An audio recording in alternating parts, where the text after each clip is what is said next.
Escucha esta frase. ¿No consiste casi toda la economía política en el arte de gastar con juicio?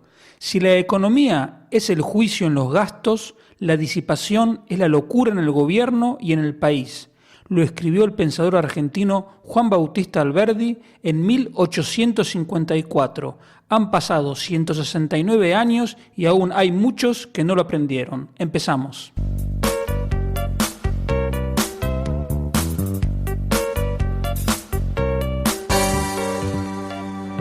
Economía Hoy, con Diego Barceló. Hola, bienvenido a esta nueva edición de Economía Hoy, como siempre con la ayuda fundamental de David en el control. Empecé con esa frase de Juan Bautista Alberdi porque el primer punto que te quiero comentar hace referencia a las elecciones del próximo domingo, que se presentan como elecciones municipales y autonómicas, pero en realidad son mucho más que eso. Porque por un lado son una oportunidad que no podemos dejar escapar para decirle a Pedro Sánchez en forma de votos que nos hemos dado cuenta de que nos mintió, de que nos hemos dado cuenta de que nos traicionó. No puede quedar impune que una persona diga que no va a pactar con un partido filoterrorista y luego pacte. No puede quedar impune políticamente que una persona diga en el debate entre los candidatos presidenciales que iba a reimponer el delito por convocatoria ilegal de referéndums que había quitado del Código Penal Rodríguez Zapatero. Y luego no solo no hizo eso, sino que indultó a los golpistas y les suprimió el delito por el que fueron condenados. O sea, que en el futuro ya tienen las manos libres. Y así podríamos seguir hasta pasado mañana. Entonces, entre otras cosas, el voto del domingo define o nos puede dar una pista hasta qué punto el pueblo español, el electorado español es sectario. Porque si vence la idea de que este es un mentiroso, es un inmoral, es un traidor, pero es de los míos, quiere decir que como sociedad vamos a estar muy enfermos. Si en cambio el PSOE se lleva un revolcón, que es lo que se merece por estar liderado por un mentiroso traidor y además coliderado por muchos varones y dirigentes que se han quedado muy callados. Entonces, insisto, si ese partido se lleva un revolcón, podemos tener esperanzas en que el pueblo español está vivo y que no se deja engañar.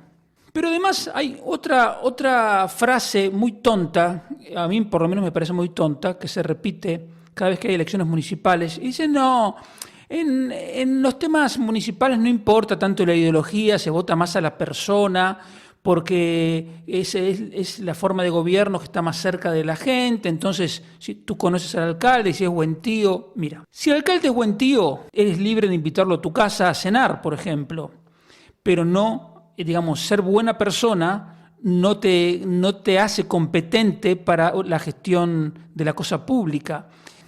El tema de la ideología es algo que tiene mala prensa, pero si tú tienes que gestionar un municipio, para mí es sumamente relevante con qué marco mental vas a tomar las decisiones.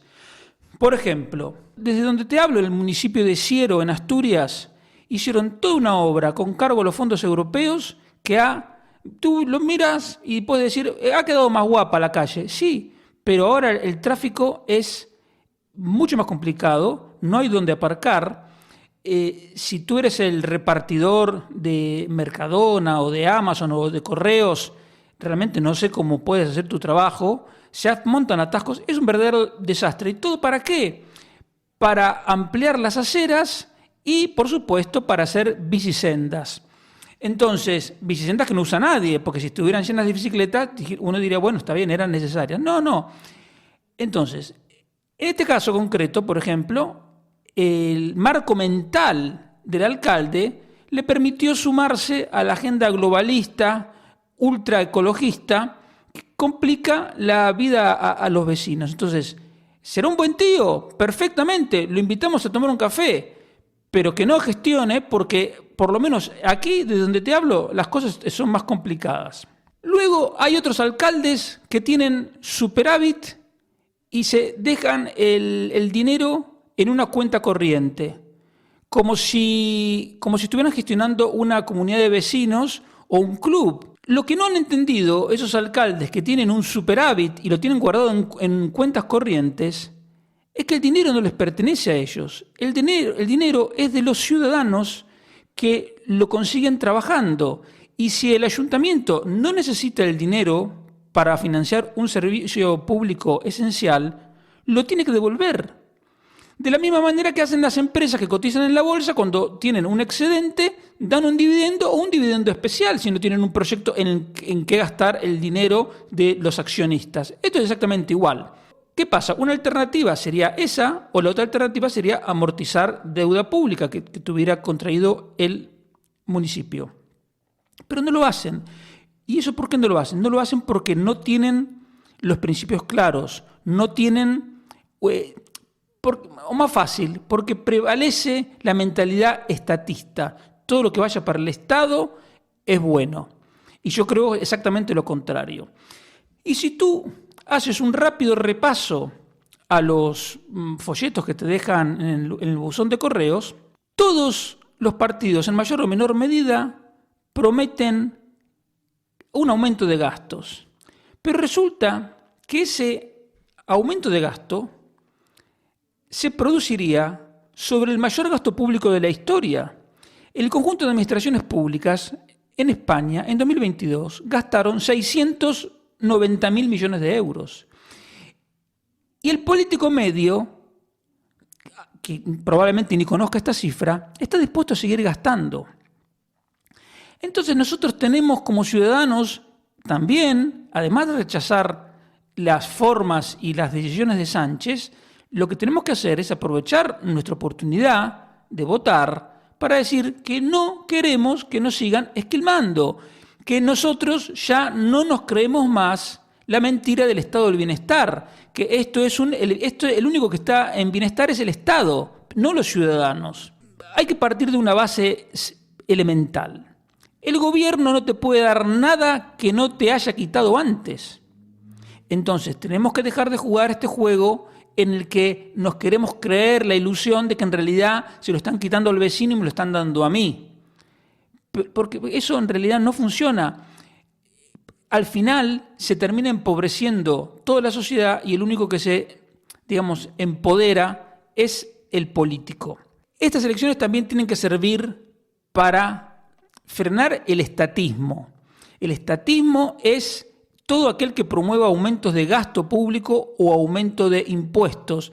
Y me da exactamente igual si es del PP, del PSOE, de Izquierda Unida, de Podemos, lo que sea. Hemos llegado ya a un límite demasiado lejos. Porque como ya te he dicho alguna vez, no estamos hablando de un tema financiero cuando hablamos de gasto público y de impuestos. Estamos hablando de un tema de libertad. Porque si tú ganas 1.000 euros, pero resulta que te quitan en impuestos entre el IVA, cotizaciones sociales y lo que sea, te quitan 500, tú eres menos libre que si te quitaran solo 200. Además de que estamos en el mayor gasto público y en la mayor presión tributaria de la historia, y que así todo el gobierno no es capaz de cuadrar las cuentas, lo último que tenemos que hacer es caer en la trampa y votar a aquellos que quieran aumentar los impuestos. Por ejemplo, el señor Fernández Vara, candidato del PSOE en Extremadura, el otro día dijo en una entrevista que él no entendía cómo había gente que proponía bajar los impuestos. Es que eso mismo solo esa frase tendría que generar automáticamente el rechazo de toda la sociedad. Porque Fernández Vara, y eso que es un socialista supuestamente moderado, lo que nos está diciendo con eso es que no entiende cómo alguien que se candidatea a ocupar un cargo público está dispuesto a devolverle a la ciudadanía lo que es de la ciudadanía. Es decir, Fernández Vara cree que él tiene derecho a tener lo tuyo más que tú mismo. Que Fernández Vara es un buen tío, invítalo a cenar a tu casa, vete de vacaciones con él, pero no votes a una persona que tiene la cabeza armada de tal manera, por lo cual cree que está bien confiscarte el fruto de tu trabajo. Pues yo creo que está mal. Te digo las cifras para que tengas una idea general.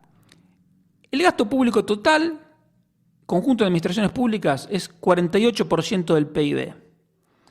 Los ingresos totales del sector público son el 43% del PIB, por lo tanto hay un déficit de 5 puntos. Eso quiere decir que de todas las mercancías y servicios finales que se producen en un año en España, el Estado en sus distintos niveles nos confisca el 43%. O sea, de todas las ganancias empresariales y de todos los salarios y de todas las rentas que se cobran, el sector público nos confisca el 43%. ¿A ti te parece que hay espacio para seguir aumentando esa carga? ¿A ti te parece que eso puede responder a algún criterio mínimo de justicia? Es un atraco. Entonces, lo mínimo que tenemos que hacer es a los estatistas de todos los partidos decirle con mi voto no cuentes. Y si no encuentran ninguna boleta de nadie que haya dicho vamos a bajar algún impuesto por lo menos, pues no votes a nadie, es mejor. Pero lo que no se puede hacer es seguir alimentando este monstruo, el monstruo del Estado, que va contra nuestra libertad y contra nuestra prosperidad. Siguiendo con el tema de los gastos públicos, tú sabes que a finales de abril los gobiernos de la Unión Europea tienen que enviar a Bruselas sus previsiones macroeconómicas y en realidad las previsiones de ingresos y gastos públicos para los siguientes 3 años, porque eso forma parte del, digamos, ¿cómo te puedo decir?, del mecanismo de alerta temprana, es para evitar futuras crisis, porque digamos, esto se creó en 2011. ¿Por qué se creó en 2011? Porque cuando fue la crisis que empezó, digamos, con Lehman Brothers, la subprime, el exceso de crédito, etcétera, hubo una crisis muy fuerte en Europa en el 2009 y claro, ahí salió a la luz que algunos países, en realidad no salió a la luz, ya se venía sabiendo de antes, que por ejemplo España tenía el segundo déficit exterior más grande del mundo, solo superado por el de Estados Unidos, que el crédito inmobiliario subía a un ritmo insostenible, que el precio de las viviendas subía a un precio insostenible, que la competitividad y la productividad caían, o sea, todo era una situación insostenible. Y a pesar de que se sabía y que el Fondo Monetario Internacional, en el caso concreto de España, se lo advirtió, en la Unión Europea dijeron, mira, para que no vuelva a pasar esto, porque además las estupideces que puede hacer el gobierno de España terminan repercutiendo en el resto de países, y no solo estupideces del gobierno de España, ojalá fuese el único, vamos a crear un mecanismo para limitar, para decirle a los países que estén teniendo desequilibrios que los vayan corrigiendo. ¿Y esto por qué? Porque el pacto de estabilidad y crecimiento que decía que el déficit fiscal no podía ser más del 3% del PIB y la deuda no era más del 60% del PIB, nunca nadie lo cumplió. O sea, es como si hubiera sido de cumplimiento voluntario. Entonces hizo este mecanismo y esto funcionó razonablemente bien porque con el procedimiento de desequilibrios macroeconómicos se califican a los países como que no tiene desequilibrios, como que sí tiene desequilibrios, como que tiene desequilibrios excesivos, que es el caso de España, y que tiene desequilibrios excesivos pero ya está tomando acciones correctoras. Y como digo, esto funcionó bastante bien hasta que llegó la actual Comisión Europea, que es una comisión estatizante, intervencionista, socialista, ultraecologista, liberticida en definitiva. Con la excusa de la pandemia, suspendió las reglas fiscales. Y entonces uno puede decir, vale, está bien que la suspendan en el año 2020 porque fue un año completamente atípico, incluso en el 2021, pero resulta que después la siguieron en el 2022 y en el 2023. Entonces, Después de 4 años de haber suspendido las reglas fiscales, de decirle a los Pedro Sánchez de turno, gasten tranquilos que durante 4 años no hay barra libre, luego de haberles facilitado el derroche porque estaba el Banco Central Europeo, es decir, cómplice de este desastre, comprando títulos de deuda pública, por lo cual financiar el déficit fiscal era prácticamente gratis, incluso había países que ganaban dinero porque los tipos de interés eran negativos. Entonces resulta que ahora, después de todas estas barbaridades que han hecho en el Banco Central Europeo y en la Comisión Europea, y ahora pretenden decirle a España, mire, va a tener que a partir del 2024 empezar a atenuar el crecimiento del gasto, etcétera, etcétera. Para mí, la Comisión Europea actual no tiene ninguna credibilidad. Y además es, insisto, absolutamente ridículo que los mismos que te permitieron durante 4 años hacer lo que quieras, ahora te digan que tienes que controlar el gasto. Y este gobierno, como es un gobierno de mentirosos, por supuesto, mandó sus previsiones que ya el año que viene vamos a estar en déficit del 3% y como que no va a haber problema. Lo que hay que tener en cuenta es que a pesar, como te digo, de que estas previsiones son falsas y tramposas porque provienen de un gobierno tramposo y mentiroso, así todo te reflejan cuál es la concepción de gobierno que tienen. Porque como te decía antes, estamos en la mayor presión tributaria de la historia, pero la previsión del gobierno de Sánchez de aquí al 2026 es seguir aumentándola, es decir, que la recaudación de impuestos siga aumentando más que el PIB, es decir, que una creciente proporción de nuestras rentas y salarios sean expropiadas.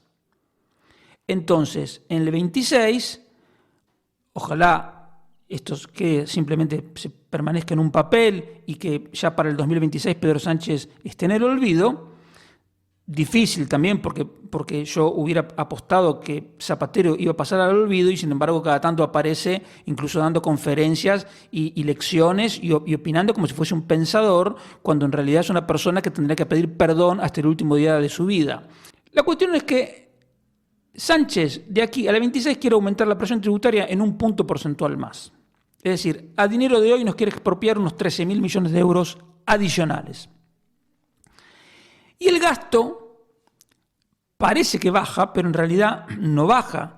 Simplemente lo que hace es prever que las ayudas extraordinarias que tuvo que dar por la gestión de la crisis, digamos, las va a quitar. Y eso solo va a generar una reducción proporcional del gasto, pero no te creas que va a bajar mucho. A partir del 2024 no piensa bajar ni un euro más, es más, y el gasto público crecería a la par que el PIB. Y por supuesto todo generando más deuda pública, porque hasta el 2026 piensa seguir con déficit. Por un lado, como te digo, lo que opine la Comisión Europea me ne frega, como dirían en italiano, es decir, me importa 3 pitos porque es una Comisión Europea que no tiene ninguna credibilidad y es cómplice de este desastre. Pero nosotros como ciudadanos sí tenemos un problema porque aún en el mejor escenario, que son las previsiones que mandó Sánchez a Bruselas, digamos, el resultado sería muy malo porque seguiríamos con un déficit grande, porque cuando la economía esté normalizada, no hay ningún motivo para el cual el gobierno deba tener déficit y seguir enterrándonos en deuda. Deuda pública no bajaría del 107% del PIB. Te recuerdo que España en teoría se comprometió a tener como máximo el 60% del PIB. Y Sánchez te dice que en el 2026 seguiríamos con 107. Y el problema es que esto es un escenario optimista, porque el tipo de interés que prevén para la deuda pública es groseramente bajo. Entonces ellos dicen, no, en el 2023 los tipos de interés de la deuda pública van a ser iguales que el año pasado. Y en el 2024 van a subir 3 décimas y así sucesivamente. Pero Sánchez, que está prometiendo a Bruselas un 2,7% de tipo de interés implícito de la deuda pública, tú miras en la página web del Tesoro de España de hoy cuánto costaron las últimas colocaciones de deuda y todas costaron más del 3%. Es verdad que hay deuda, por ejemplo, un bono a 10 años que se emitió hace 3 años, todavía le quedan 7 años de vida y los tipos de intereses ya están contratados. O sea que estos nuevos tipos de intereses van por la nueva deuda. Pero a mí me da la impresión de que la carga de intereses y el tipo de interés implícito va a crecer mucho más deprisa. Y obviamente además tiene la trampa, pero esto es normal, lo hacen todos los gobiernos, de poner previsiones de crecimiento de las más optimistas. Entonces, si el crecimiento del PIB es mayor, la deuda parece que es más pequeña en relación con el PIB. Estamos en manos de gente temeraria e irresponsable en la gestión de las cuentas públicas, y el que era el guardián, en lugar de ser el guardián, que la Comisión Europea, es cómplice de eso. Entonces tenemos un problema grave y, como siempre te digo, para que después no te digan que nadie lo dijo, que nadie lo anticipó, que no se podía saber, esto va a terminar el día que los inversores digan: señores, esta deuda ya me resulta insostenible, esta deuda no me parece confiable. Y ese día, si siguen, digamos, los Pedro Sánchez de turno y los comunistas que gobiernan, pues ese día, ese gran despertar de decir: upa, pensábamos que estábamos bien y en realidad estamos endeudados y nadie nos quiere financiar, ese día puede llegar. El tercer tema no es estrictamente de actualidad, pero yo me enteré realmente hoy, no sabía, es algo que estaba dando vueltas hace unos meses.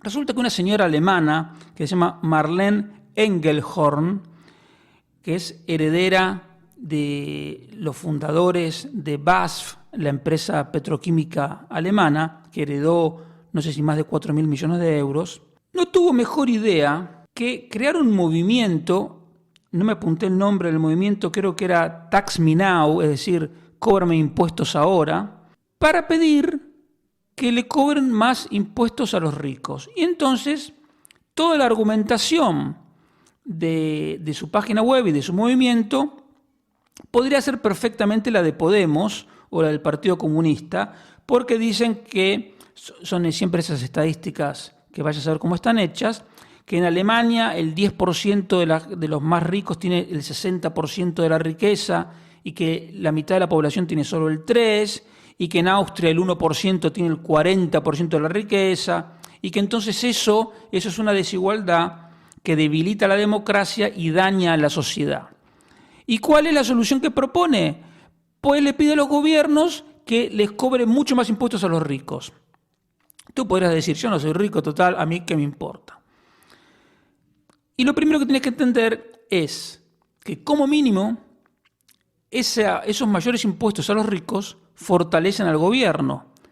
Y ya es hora de ir entendiendo que un gobierno más poderoso no significa una sociedad y unos individuos más libres, sino al contrario. Entonces, ya de mano, que el gobierno tenga más poder, a ti no te conviene. Pero incluso desde un punto de vista económico, tampoco te conviene. Porque para que aumente el empleo, para que haya creación de empleo, tiene que haber inversión. Y para que haya inversión privada y productiva, tiene que haber medios económicos que lo financien. Y la financiación de la inversión surge del ahorro. Pero si resulta que los que pueden ahorrar más, que son los ricos, ahorran menos porque el gobierno les confisca una parte de su patrimonio, ya me dirás cómo se va a financiar la inversión. ¿Y quién va a pagar la cuenta? La va a pagar el chaval que se va a quedar sin empleo porque no pudo haber inversión. Imagínate que tú estás en una situación tremenda y cobras 100 euros por mes. Y tu vecino tiene un salario de 2.000 euros por mes. Evidentemente tu vecino no sería rico, aunque cobraría 20 veces más que tú. Ahí el problema no sería la desigualdad, es decir, que tu vecino cobra 20 veces más que tú. El problema es que tú cobras muy poco y tú eres pobre, pero no ganarías nada empobreciendo a tu vecino, es decir, confiscándole 500 euros a tu vecino. Porque tú tendrías 600, tampoco saldrías de pobre, pero tu vecino estaría peor. O sea, el problema no es la desigualdad, el problema es en ese caso la pobreza. Ahora te doy otro ejemplo. Imagínate que tú ganas 2.000 euros por mes. Evidentemente no eres pobre, tampoco eres rico, pero digamos puedes llevar una vida más o menos normal. Ahora, tu vecino cobra 20.000 euros por mes. A tu vecino le va realmente bien, tampoco es rico. Aunque tu vecino en ese caso cobrase 10 veces más que tú, 20.000 en lugar de 2.000, ¿cuál sería el problema? ¿Que a tu vecino le va mejor que a ti? O sea, ahí no hay ni problema de pobreza, ni esa disparidad de ingresos genera ningún problema, excepto que seas un resentido. Porque si eres un resentido, el simple hecho de que a alguien le vaya mejor que a ti, eso ya a ti te pone mal. Pero eso no es un tema económico ni de justicia, es un tema psicológico. Esta señora, Marlene Engelhorn, seguramente con la mejor intención, pero con un esquema mental completamente equivocado y empobrecedor, confunde la disparidad de ingresos con un problema de pobreza. Si esta señora o cualquier ultra rico quiere solucionar un problema, por ejemplo, digamos que en una zona de Alemania hay escasez de viviendas. Muy bien. Esa señora que tiene 4.000 millones de euros, en lugar de pedirle al gobierno que le confisque más impuestos, podría ella misma ponerse a construir edificios. Pero tú, con 4.000 millones de euros, puedes hacer lo que quieras. Puedes incluso comprarte un portaaviones. Entonces, te pones a construir edificios y vende las viviendas a precio de costo. Y sería fantástico. Lo mismo podrías hacer con cualquier otra cosa. Que resulta que en una zona de Austria las escuelas le faltan ordenadores, libros, lo que fuese. Vas tú y los compras todos. Entonces esta gente no solo demuestra cierta vagancia, es decir, no coger el toro por los cuernos, sino que a mí lo que no me gusta es que hay como una voluntad de bien queda. Vamos a quedar bien y vamos a decir que nos quiten más impuestos, somos tan generosos. Mira, si tú eres generoso y tú ganas 10.000 euros por mes, o 100.000, o 500.000, y te parece que a ti te cobran pocos impuestos, pues lo tienes muy fácil. Vas a la agencia tributaria, pides el número de cuenta y haces la transferencia por lo que quieras. Si quieres, le donas todo tu patrimonio al gobierno y vas a ver cómo eso no mejora el bienestar de nadie. Pero si a ti te sirve para calmar tu conciencia, no tengo ningún problema. Lo que no entiendo es por qué ese afán destructivo de creer que porque tú consideras que te cobran pocos impuestos, quieres que le cobren más impuestos a todos. Por favor, te repito, si tú consideras que los impuestos son bajos, vete y dona lo que quieras. Y luego manda una carta de lectores al periódico para decir, mire, soy tan bueno, y lo pones en redes sociales, que doné tanto al gobierno. Vale, estás en tu derecho, yo no tengo nada que objetar, pero de ahí a decir, no, vamos a hacer un movimiento mundial y vamos a cobrarle a todos los ricos, y eso me parece intervencionista, liberticida. En realidad me parece estúpido simplemente. Me parece una cosa que no va a mejorar el bienestar de nadie, va a hacer más fuerte a los políticos y ¿qué va a ganar el ultrarrico? Nada. Insisto, es una idea empobrecedora, porque hay un punto central que no se puede olvidar, que no es lo mismo cómo está generada una riqueza. Si tú eres Amancio Ortega y te hiciste millonario porque supiste venderle a la gente del mundo entero ropa buena a buen precio, tu riqueza enriqueció a todos, porque todos consiguieron, insisto, ropa de buena calidad a buen precio. Si tú, en cambio, eres un contratista del gobierno que hace todos contratos amañados, tu riqueza es un robo en realidad, porque esos contratos amañados con sobrecostes los ha pagado el ciudadano de a pie, y tu riqueza es un robo a la gente de a pie. Entonces, no es lo mismo un rico u otro rico. Entonces, y te diría que la mayoría de las grandes empresas que operan en mercados competitivos se han enriquecido enriqueciendo a los demás. Los otros, digamos, aprovechando ventajas, protecciones, subvenciones, se han enriquecido robándole a sus conciudadanos. Al empresario que se enriquece a través de subvenciones, a través de privilegios, le deseo la quiebra, porque es gente que empobrece la sociedad.